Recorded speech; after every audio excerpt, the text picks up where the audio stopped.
Welcome to Lecture 7, The British Mandate, Part 2. After 1917, the Arab Palestinians found themselves in a triple bind, which we can argue that it may have been unique in the history of resistance to settler colonial movements. Unlike other native and indigenous people who fell under colonial rule, the Palestinians had to contend with three forms of power. First, with the colonial ruling power in the metropole, in this case the British from London. Secondly, with a settler colonial movement on the ground that, while being supported by Britain, was also independent of it, had its own national mission, a seductive biblical justification, and an established international base and financing. And in the third place, the Arab Palestinians had also to face the League of Nations and the system of the mandates that have clear obligation to Zionism, as we saw in the letter of the mandate in the previous slide. As soon as the Palestinians were able to do so in the wake of World War I, they began to organize politically to oppose both British rule and the Zionist settler colonial project. The efforts made by the Palestinians included petitions to the British, to the Paris or the Versailles Peace Conference, and also to the newly formed League of Nations. Their most notable effort was to organize the Muslim Christian associations.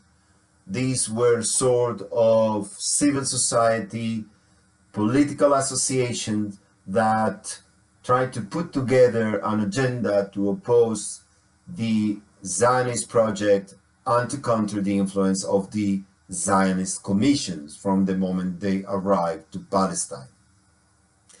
In 1919, the Muslim Christian associations organized, and for almost 10 years, a series of Arab-Palestinian national congresses. If we are to put together the main demands that these congresses, as the representative body of the Arab Palestinians, put forward, these were mainly four. They demanded independence, at the beginning as part of Greater Syria, later in time as a sole independent state, still based on the promises that were set in the Hussein McMahon Correspondence of Arab independence. They opposed the Balfour Declaration and the very idea of a Jewish national home in Palestine. They support majority rule to be applied in the political institutions of the British Mandate. And fourth, they oppose mass Jewish immigration and Zionist land purchases. By the end of the 20s, the congresses and the Muslim Christian associations ceased to be important simply because they were ineffective in halting the Zionist advances in the country. These political groups was mainly formed by the upper classes of the Arab Palestinian society, so they were not very representative of the mass of the Arab Palestinians, and they failed to provide proper leadership for a public that was already aware of the Zionist threat and becoming increasingly concerned about their future.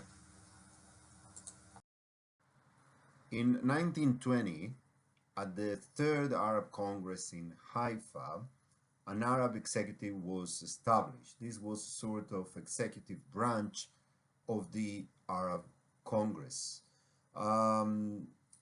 Musa Kazim al Husseini was elected as the leader of the Arab executive, and it remained as such more or less until the executive was dissolved in 1934. Now, in contrast to the recognition and support that the Zionist Commission as the executive of the Zionist organization in Palestine was granted with, the Arab Palestinian executive, neither the Arab Congresses were recognized by the British government as the legitimate representatives of the Arab Palestinian population. So, as you see what I'm saying here, that quite from the beginning of the British mandate over Palestine, it existed imbalance between the Palestinians and the Zionists in terms of how the British government referred to these two communities and their institutions. When the Arab executive was dissolved in 34, for a couple of years, there was no common leadership for the Arab Palestinians, and only a couple of years later, when the Arab Great Revolt began in 36, a new institution was established. This was the Arab Higher Committee. We will get back to this in a few slides from now.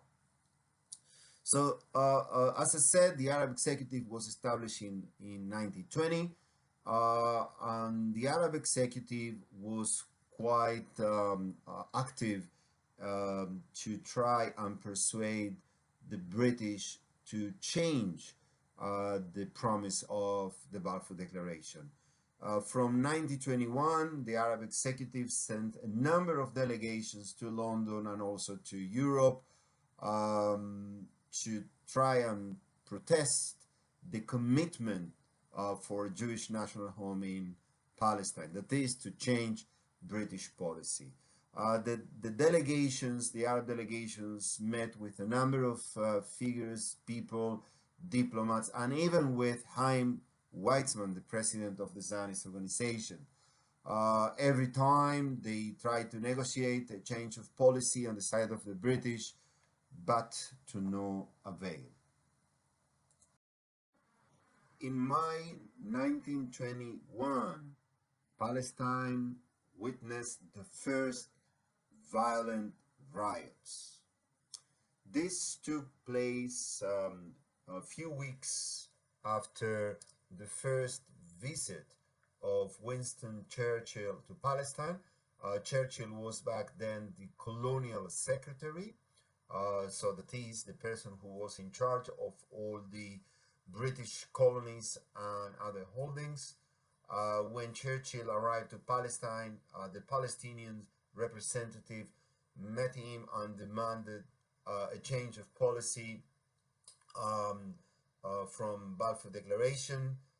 They demanded stopping Jewish immigration and also to establish a representative Arab government.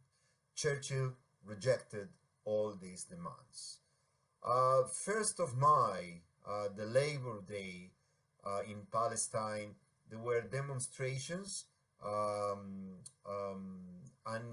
Arab Palestinians from rural areas arrived to several cities and neighborhoods where there were Jewish Labor Day demonstrations, and the demonstrators were attacked. During this attack, 47 Jews were killed, and British police retaliation killed 48 Arab people. This was the first time in Palestine since the beginning of Zionist colonization that the country witnessed such an extent of violence. It was indeed unprecedented and it did reflect the frustration of the Arab population.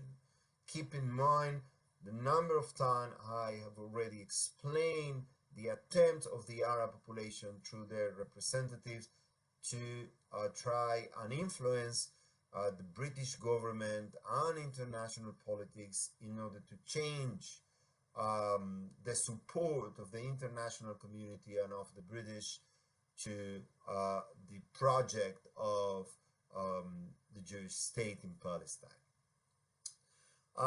Because of the violence that erupted in Palestine and the extent of this violence and the number of people who were killed during these events in May 21, the British government established a commission of inquiry. This will be the first, but not the last, commission of inquiry that the British will establish in Palestine. This was called the Aycraft Commission, and the Aycraft Commission issued a white paper that received with the time the name of the Churchill White Paper because it was issued under Winston Churchill Secretariat in the Colonial Office. So there were new 3 points that the Churchill White Paper established that were mixed in their messaging. On the one hand, the Churchill White Paper ratified the commitment of the British government to the Balfour Declaration. Okay? Now, in spite of this, the White Paper limited the territories where the Jewish national home will be established. Transjordan, later to become Jordan, was separated from Palestine, and eventually the British made Transjordan into an Arab kingdom under Abdullah, one of the Hussein Sharif sons. So the territorial extent of the Jewish national home was limited in this white paper. And the other thing that was limited was Jewish immigration. The paper stated that Jewish immigration will be limited to a criterion of absorptive capacity of the issue. And this meant that in order for the British government to allow for Jewish immigration, the issue economy need to show its capacity to absorb new workers.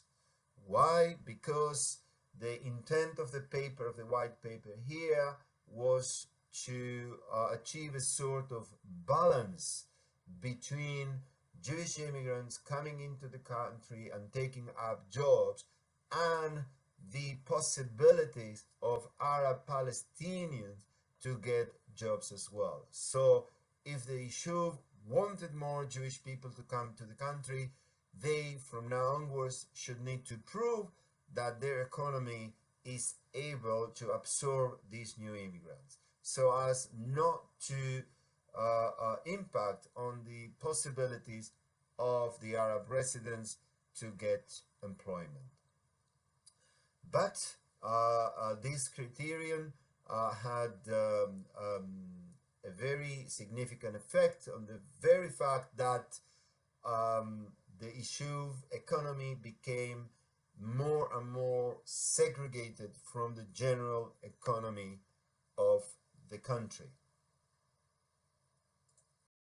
Let us look back at the Sephardi Mizrahi or the Arab Jews, Oriental Jews relations with the Arab Palestinian, and remind ourselves that these two communities live quite in harmony together for a very long time, for centuries in fact, until the arrival of the first waves of Zionist immigration after the arrival of the European Jewish Zionists that came with a very different idea about how Jews should live in Palestine. So the question that we can ask is, by early 1920s, already about 30 years into the settler colonial Zionist project, what happened to these relations between the Oriental Jews and the Arab Palestinians? We can still claim that in early 20s, the idea of a shared homeland by Jews and Palestinians was still valid. And let me give you a few examples. Arab-Palestinian politician Jamal al-Husseini, in an article that he published in Al-Saba, an Arab newspaper, he still was calling the Jewish natives of Palestine, that is, the Arab Jews or the Oriental Jews, to form a united front against Zionism. And I quote, "To our Jewish compatriots," and here al-Husseini means the Sephardic and the Mizrahi Jew, not the Ashkenazi. So to our Jewish compatriots who have understood the goals of the Zionist movement and the damage it will cause, we open our arms to them today and call, "Come to us. We are your friends. You have the same rights in Palestine as we do, the same duties as we do, because we and you share the same homeland, whether the Zionists like it or not." A year later, al-Husseini again says, "It is our duty as neighbors to warn the Jews who lived with us before the war and loved our neighborliness to get away from Zionism." So as you can see, in spite of 30 years of conflict with the settler colonial Zionists, despite of this intensifying threat on the side of the Zionists to take over the country, Arab Palestinian politicians were still seeing as valid this idea of a shared homeland with the Oriental Jews of Palestine.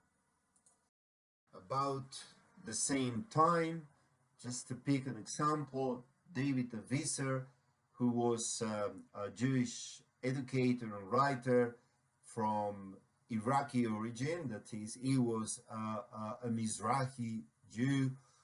He was discussing in his famous manifesto, The Arab Question, the claim that Zionism had negative impacts on Jewish-Arab relations. He was discussing the idea of a shared life in Palestine. So, as you can see, we can find among the Arab Palestinians and among the Sephardic and Mizrahi community in Palestine, people who are still preaching and believing that living together is still possible. Obviously, this was not the position of the Ashkenazi Zionists in Palestine.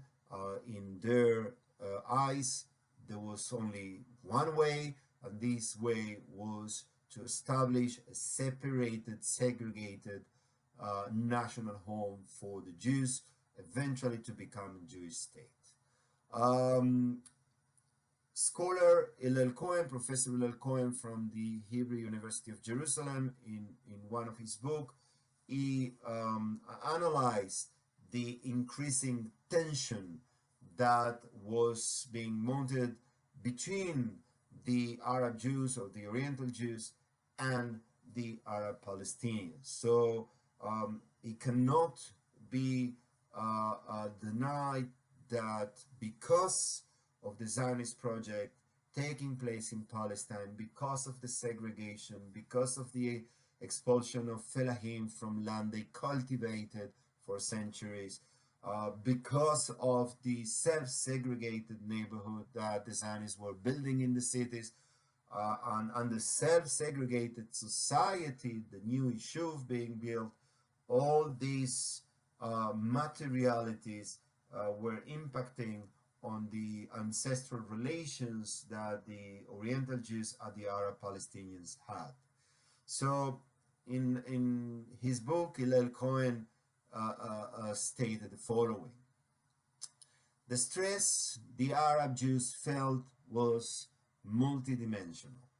There was tension between their familiarity with their Arab neighbors and their sense of Jewish solidarity, between their knowledge that European Zionism was detrimental to the trust between Jews and Arabs, and their knowledge that the trust had its limits, between their sense of relative equality with the Arabs during the final years of Ottoman rule, and the realization that the Jews of Europe did not see the Jews of the Islamic world as equal partners in their enterprise. So Hillel Cohen here summarizes the tensions and the feelings that the Oriental Jews were experiencing during the 20s in relation to the Zionist project and to the Arab Palestinians. So they felt quite stuck between these two camps. They have tried, as we discussed previously, they have tried to bridge between the two camps, but unsuccessfully, simply because the Zionists in Palestine did not want any bridge to be extended, and simply because the Zionists did not want to have a shared homeland as the Arab Jews saw it should be. This tension will have a terrible outcome in 1929 when a wave of violence swept the country for the second time. What you see in the picture is the Temple Mount in the old city of Jerusalem, in Hebrew called Arabite or Mount of the House. According to Jewish tradition, the first and the second Hebrew temples were built there and destroyed. It is considered to be the most holy place for Judaism. But also for the Muslims, this is a very sacred place.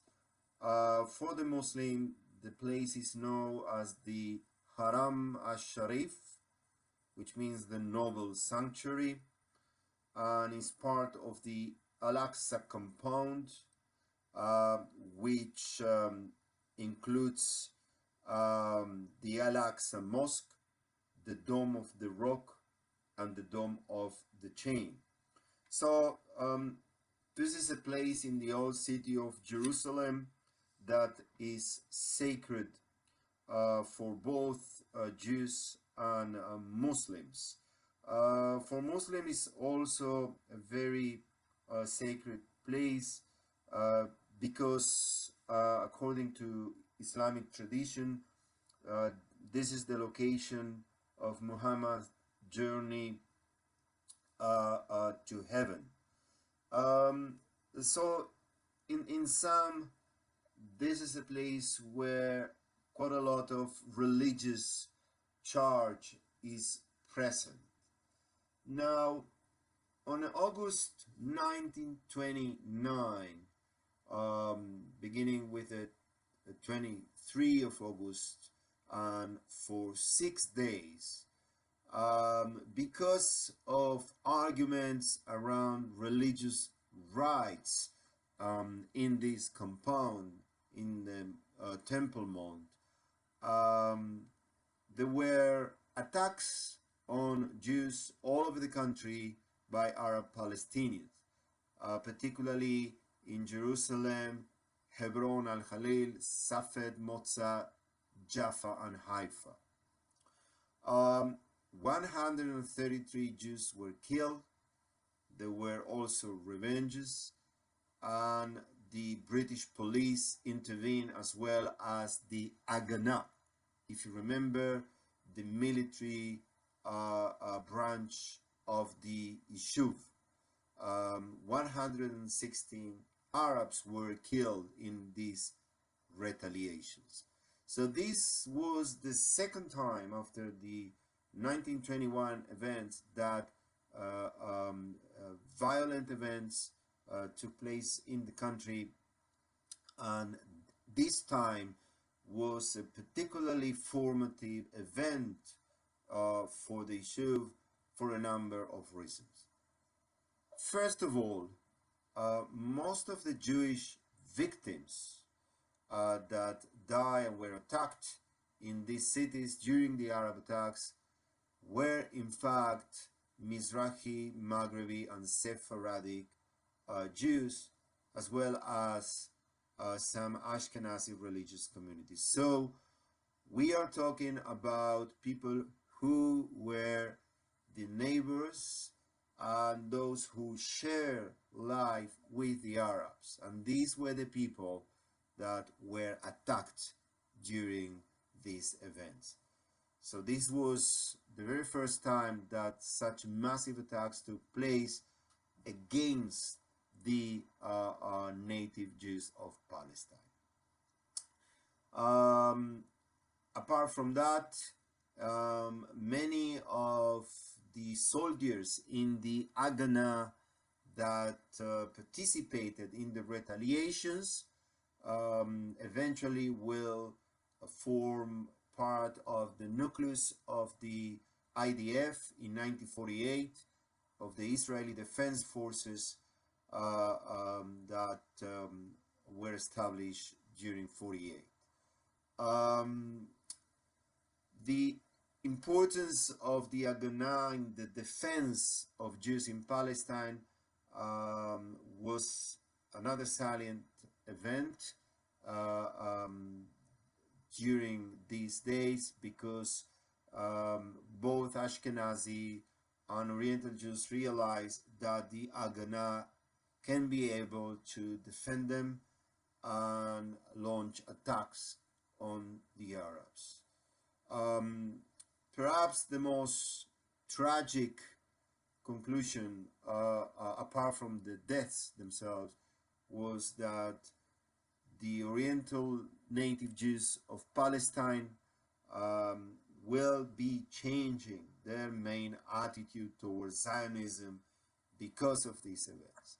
Since they were targeted by the Arabs in their attacks, their attitude about establishing a shared homeland with the Arabs was about to change, and they most of them will finally adopt Zionism as their political belief.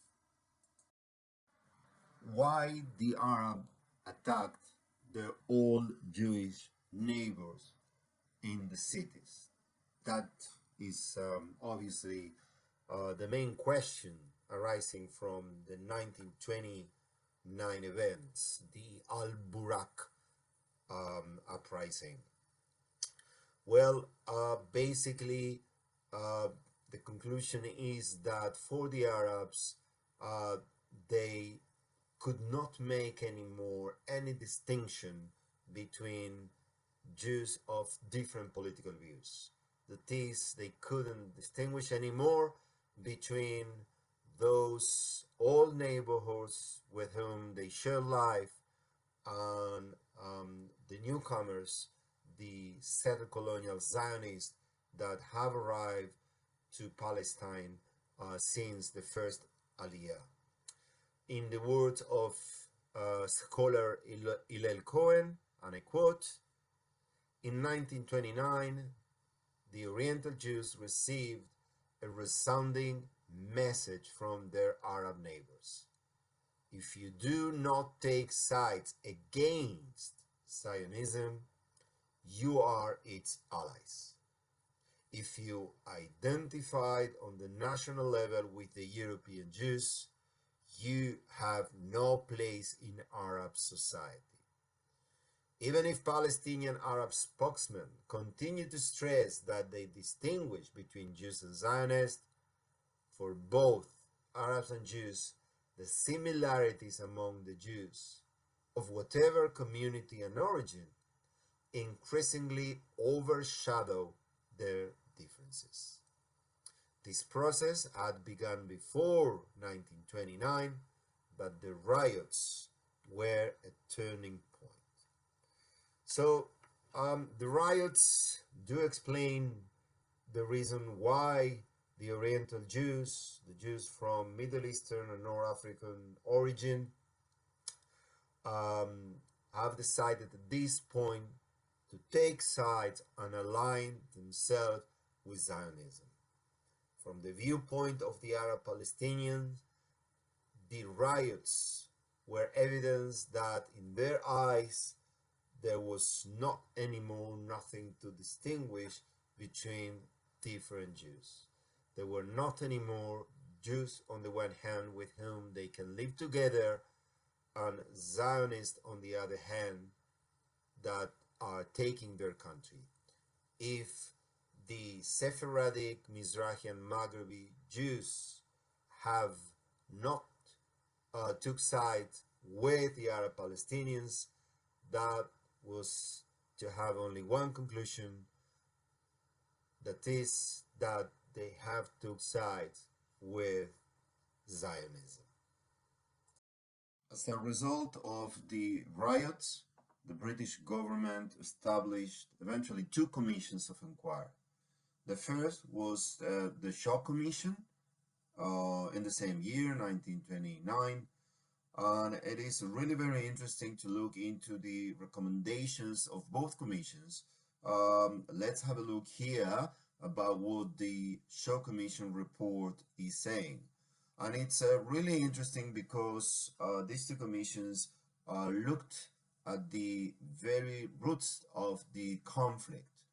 In this quote, the report says, the fundamental cause without which, in our opinion, disturbances either would not occur or would not have been little more than a local riot is the Arab feeling of animosity and hostility towards the Jews consequent upon the disappointment of their political and national aspirations and fear for their economic future.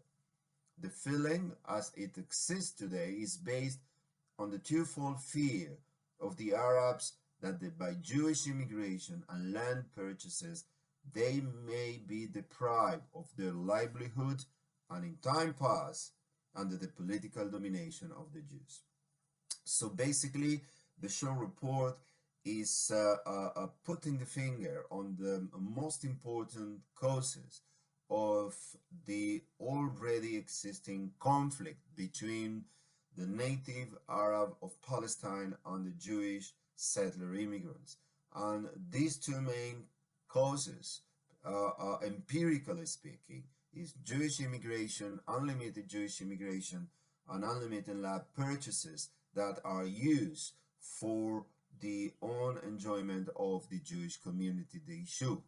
And the Shaw report is saying here that they understand that the frustration in the Arab camp derives from the British policy of supporting both Jewish immigration and land purchases and the future impacts of this policy on their own standing in Palestine. The Shaw Commission of Inquiry recommended, therefore, to revise British policies of immigration and land purchases. Few months after the Shaw Commission, and because of the recommendations in the report, the British established another commission. This was the very famous Hobbs-Simpson Commission of Inquiry.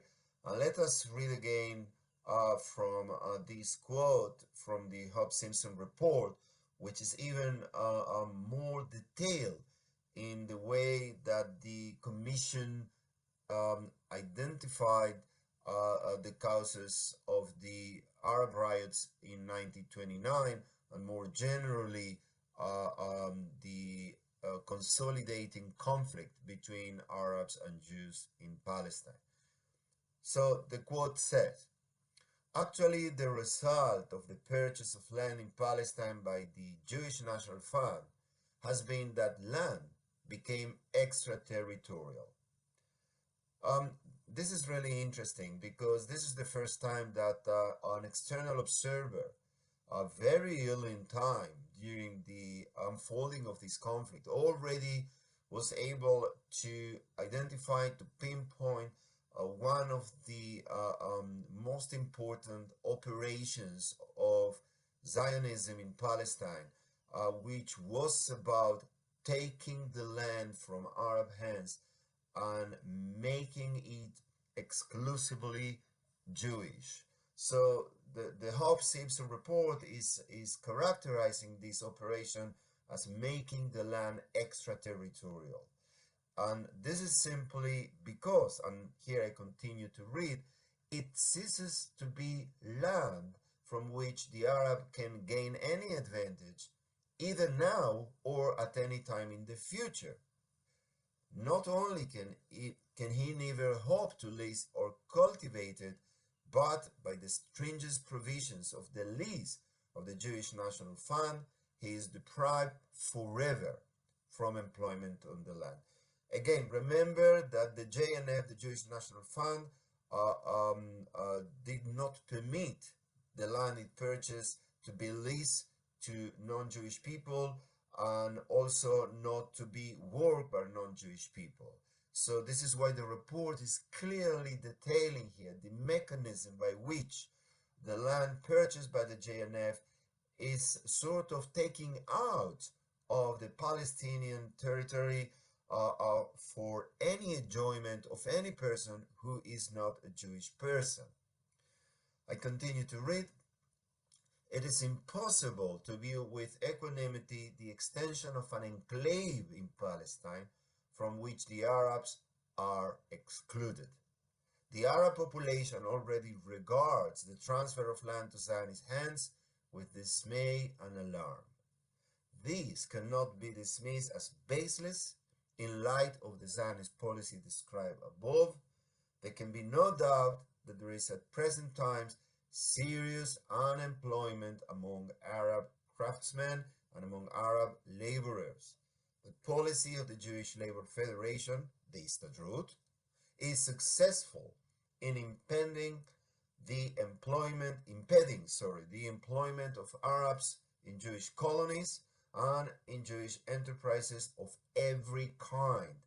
There is therefore no relief to be anticipated from an extension of Jewish enterprise unless some departure from existing practice is effected. So the report is also identifying the mechanism by which the Histadrut is increasingly creating a segregated Jewish economy. So what the report is saying that allowing more Jewish immigration based on Churchill absorbing capacity of the issue.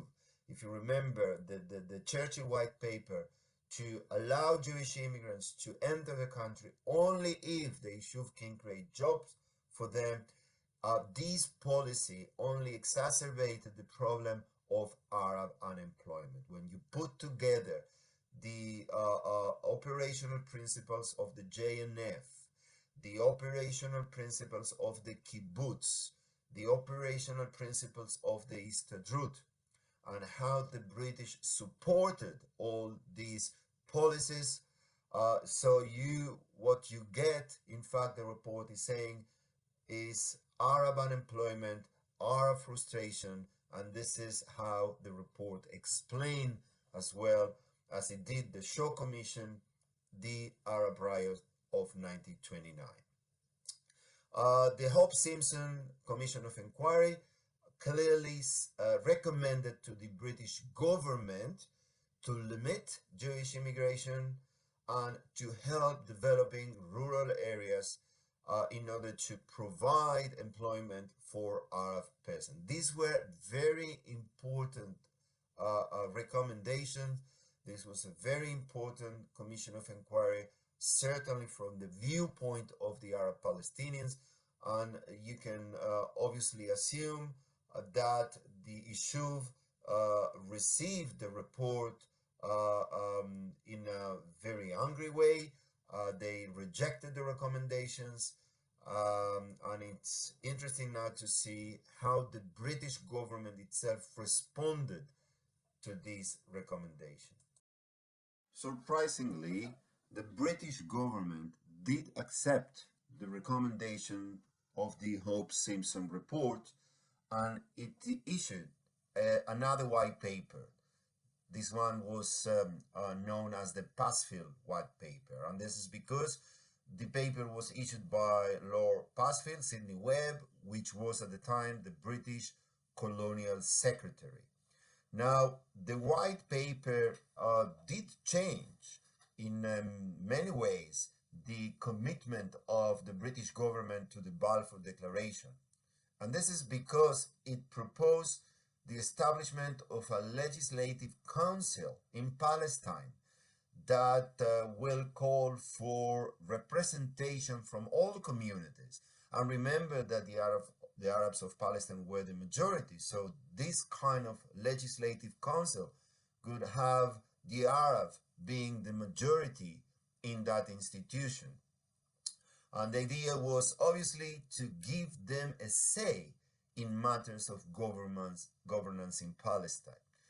In addition, the Pasfield White Paper recommended to limit Jewish immigration in order to take into account the fact that there is not sufficient arable land in Palestine, and also to answer the problem of Arab unemployment. So all these decisions led in the white paper that were about to become policy, in fact, never became policy. And this is because from the moment that the Pasfield White Paper was released, a massive pressure from the Zionist organization in Britain and from politicians from both major parties in Britain that supported the Zionist project started to pressure Prime Minister Ramsay MacDonald, and eventually MacDonald capitulated. On February the 13th, 1931, MacDonald wrote a letter to Chaim Weizmann, the president of the Zionist organization, and one of the most significant international figures at this time in the Zionist project. And in the letter, MacDonald reinterpreted the Pasfield White Paper in a way that actually canceled all the new policies that were advised in the Pasfield White Paper.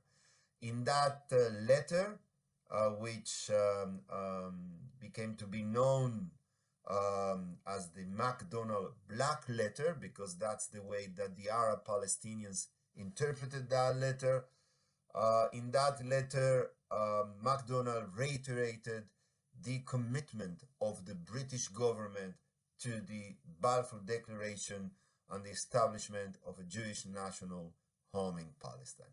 So as you see, in a brief period of time from 1929, when the riots that started in Jerusalem and spread all over the country began, then we have two commissions of inquiry, the Shaw Commission and then the Hope-Simpson Commission, that were established to investigate the riots and to give recommendations. And a few months later, we have two more events: the Pasfield White Paper that answered and accepted the recommendations of the Hope-Simpson report, and then the cancellation of the White Paper by the Prime Minister of Britain, Ramsay MacDonald. The British government in Palestine did have a huge role in the division of the economy in the country by way of supporting the project of establishing a Jewish national home. At the most general level, the British believe that the Jews, as being from a European background, and clearly here they had in mind the European Ashkenazi Jews, not the Sephardic and Mizrahi Jews. They believe that Jewish immigration and the Jewish Zionist project will eventually improve the whole economy of the country and also benefit the native Arab Palestinians. Now, this is an argument that is repeated over many colonial and settler colonial projects, that forms of European colonialism will eventually benefit the whole of the population, including the natives. Obviously, this argument was never proved in reality anywhere in the world. The British, by supporting the principle of economic absorptive capacity, establishing the Winston Churchill white paper, enable the possibility of supporting Jewish immigration by way of supporting Jewish economy that was able to absorb the new Jewish immigrants coming into the country. In addition, the British mandate in Palestine benefited the Yishuv in a number of other economic aspects. They gave to the Yishuv big projects, concessions, as the Dead Sea sold, the electricity network in the country, building the Haifa harbor, and all these projects, since they were carried out by different branches of the Histadrut or other Jewish businesses, they created employment opportunity mainly and in many times exclusively only for the Jewish residents, which eventually gave more impetus to the Jewish economy in Palestine and enabled the absorption of more Jewish immigrants, altogether furthering the most important principles of the Zionist settler colonial project. The British allowed, that is, did not intervene in the discriminatory employment practices of the Histadrut and of the Yishuv in general. They gave tax exemptions for Jewish industries. They enabled protectionist policies, and altogether they supported the emergent and consolidating eventually Jewish economy in Palestine. In contrast to the recommendations given by the Hobbes-Simpson Commission, the British in Palestine had a significant role in the pauperization of Arab rural areas that were never developed or invested by the government.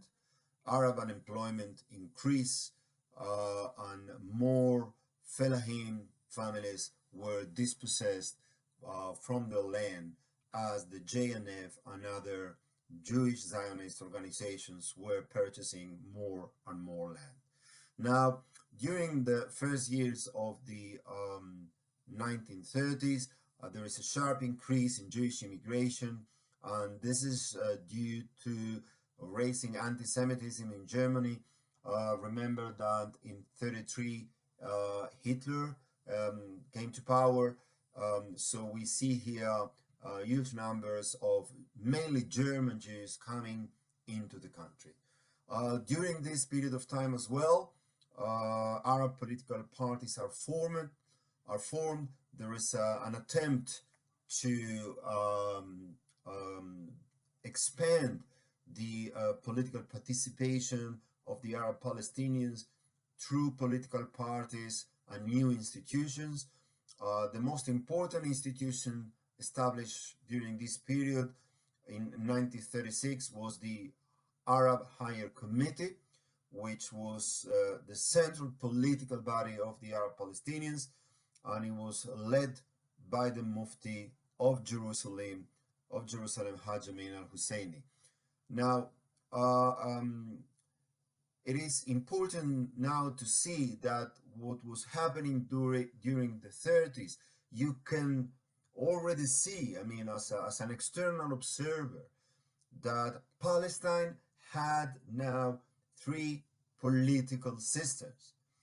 It had the colonial British imperial government ruling over Palestine by the force of the League of Nations and the British mandate.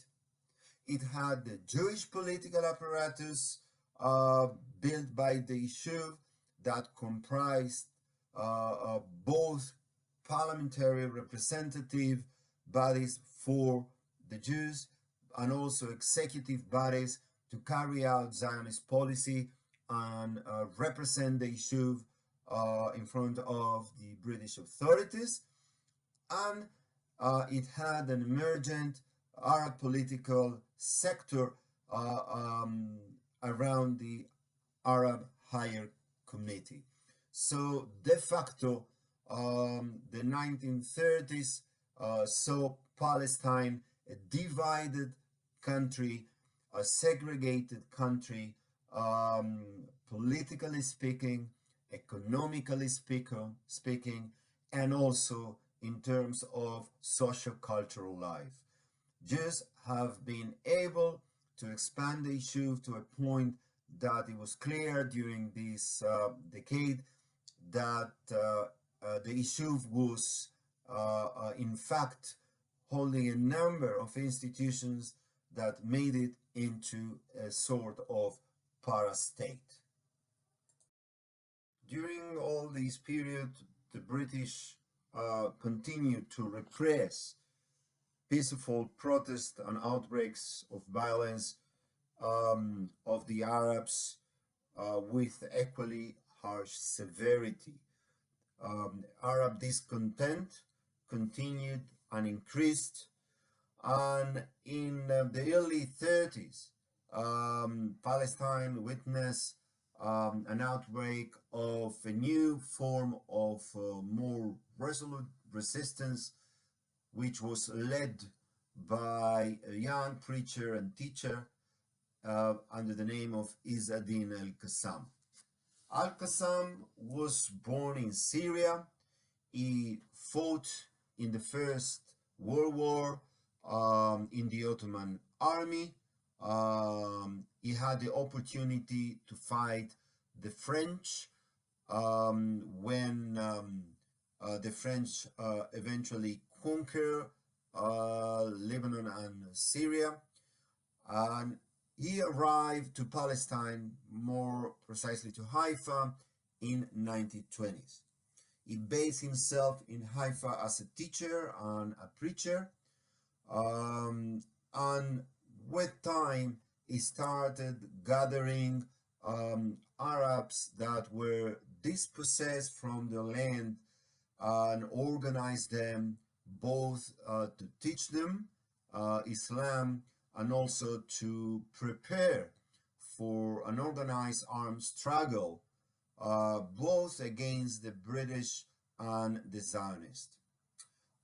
Izz ad-Din al-Qassam groups were known as the Black Hand groups.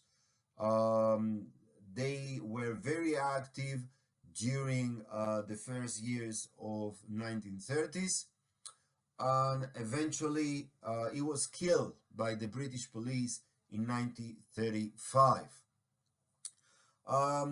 The form of resistance that Al-Qassam represented expressed Al-Qassam and other people frustration with the inefficiency of the Arab political elite in their attempts to counter and resist Zionism.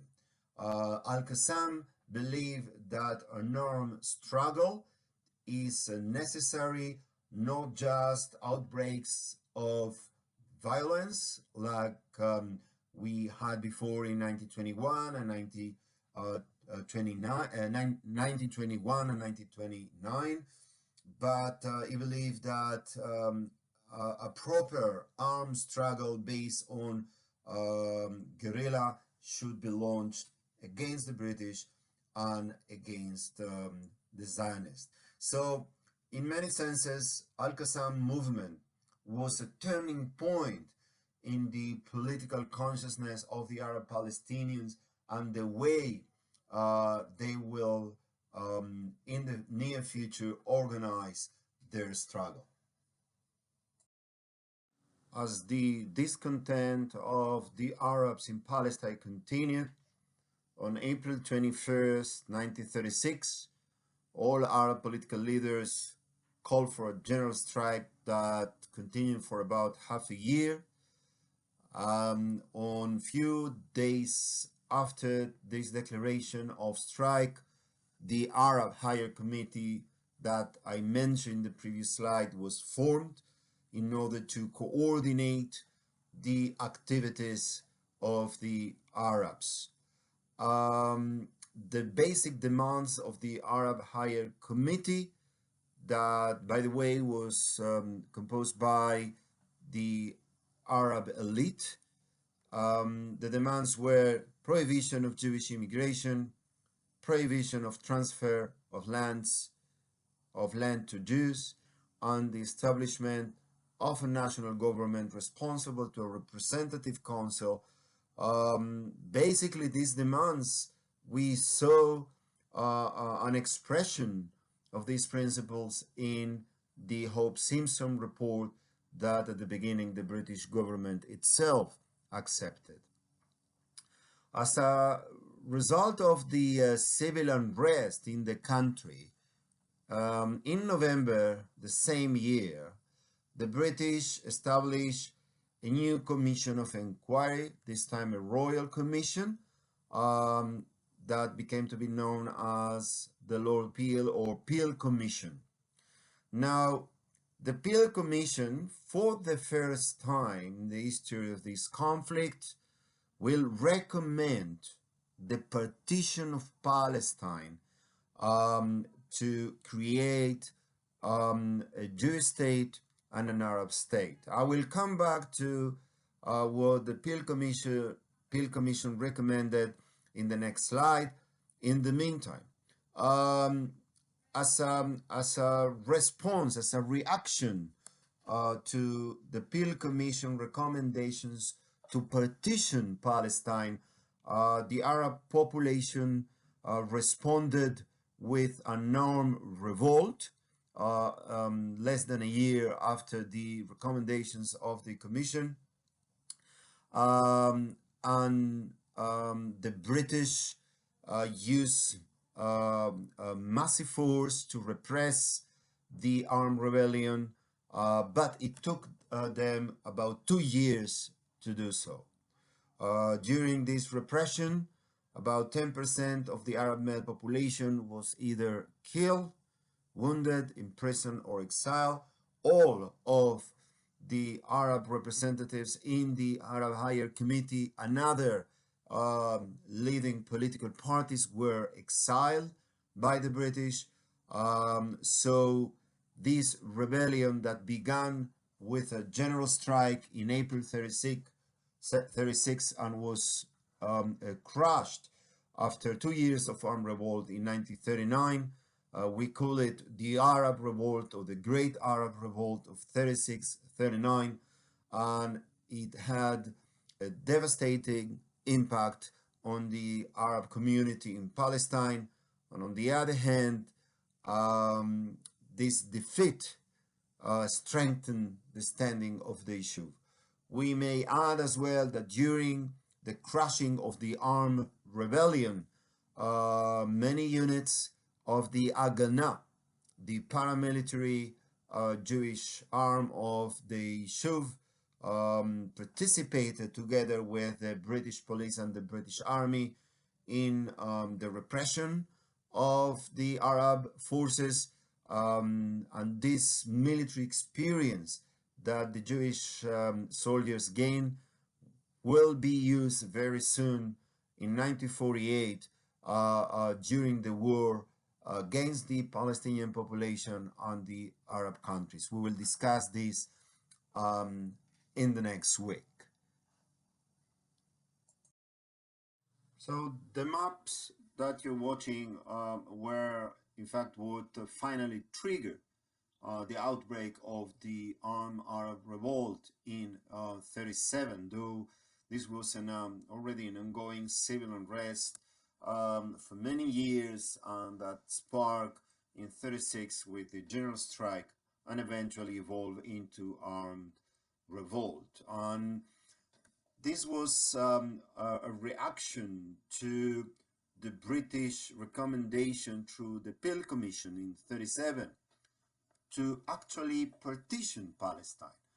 An idea that has never been floated before, but that the British and other colonial powers have been using around the world in places where that were under their control, to partition places in order to separate populations where civil and armed unrest existed. Now, the basic recommendation of the Peel Commission was that Palestine will be divided into an Arab state, a Jewish state, and an area that will be under international control that included Jerusalem and the region around Jaffa and Tel Aviv. A similar recommendation was suggested a few months later by another British commission, the Woodhead Commission, that reworked the plan proposed by the Peel Commission. The point here to understand is that we were discussing the events during the 30s, where the Yishuv becomes stronger and stronger because of the support of the British government through their self-segregated economy. We saw the expansion of Palestinian resistance, the establishment of new political institutions, and eventually the outbreak of the Great Revolt in 36. And we now are seeing what will become perhaps a turning point in the events to come, in the sense of the idea of partitioning Palestine. Now, we need to remember also that as we approach 1939, that very soon the world will be engaged in a new world war. Early in 1939, the British organized a sort of conference to continue discussing the future of Palestine. And this will be the first time that they are seriously considering to put an end to the mandate given to them by the League of Nations. At the London conference, as it is known, there were Arab and Jewish delegations from Palestine, and also delegations from 5 different Arab regimes. The conference was closed on 17th of March that year, and as a result of the conference, the British issued a new policy through a white paper. The 1939 white paper, again, was very interesting because it acknowledged the problems that the Arab population were facing in the country. So it suggested to limit Jewish immigration during the coming 5 years to 75,000 Jewish immigrants, and then immigration will be agreed together with Arab leadership. The white paper also recommended restricting land purchases by Zionist agencies.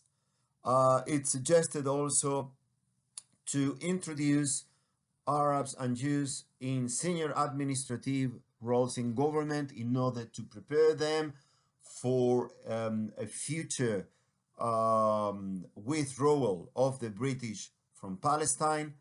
And this preparation will continue for about 10 years, after which the white paper suggested a new independent Palestinian state will be set up where Arab and Jews would share government.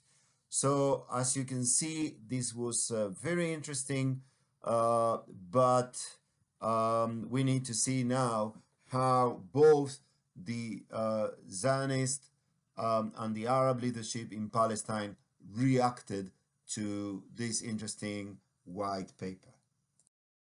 So let us start by saying that the political program, the political plan to establish a shared government, a shared independent state for Arab and Jews in Palestine was never implemented, and since then also was never seen as a potential positive model to solve this conflict. As a matter of fact, both sides, the Jewish leadership and the Arab leadership, rejected the 1939 White Paper.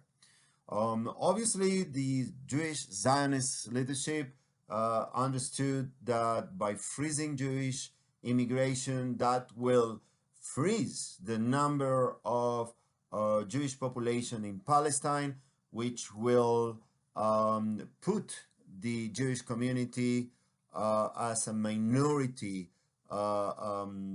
under a majority rule of the Arabs. As a result, the Ishuv launched riots, program for illegal immigration, and also it launched terrorist attacks on the British government and also on the Arabs.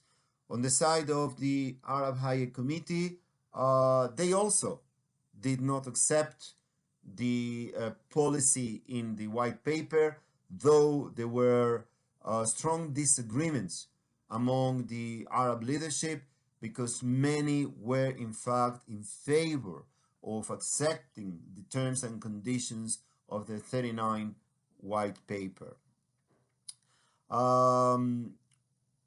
Some of the terrorist attacks that were launched by Jewish groups against Arabs and the British were organized by two new paramilitary organizations that divided up from the Haganah.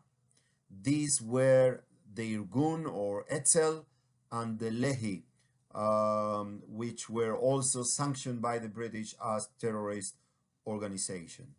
Also, in order to counter the restrictions on land purchases, the Yishuv organized what was known as the Tower and Stockade actions. These were land takeovers during night and settling the people and building in order to appropriate land and bypass the new British policy on land purchases by Zionist agencies. So altogether, what we can say here is that as a result of the London Conference and the British White Paper of 39, the Yishuv began reacting aggressively against the British and also the Arabs, and a sense of